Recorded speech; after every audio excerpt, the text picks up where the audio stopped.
Întreprinderea de stat Servicii Pază a Ministerului Afacerilor Interne este o instituție lider pe piața serviciilor de pază și securitate din Republica Moldova. Instituția posedă o experiență bogată, include înalte performanțe profesionale și tehnologice acumulate pe parcursul a 73 de ani. Misiunea noastră de bază este de a satisface cerințele clienților noștri și de a le depăși așteptările într-o gamă de servicii complete, la un raport rezonabil calitate-preț.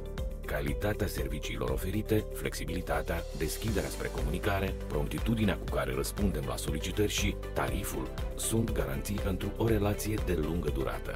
Datorită utilizării celor mai performante tehnologii, oferim servicii de calitate la cele mai înalte standarde, asigurată de efortul permanent al angajaților întreprinderii. Întreprinderea este reprezentată de 20 de unități teritoriale, oferind soluții avansate pentru o gamă largă de servicii. Paza și protecția imobilului prin intermediul pazei fizice sau a mijloacelor tehnice.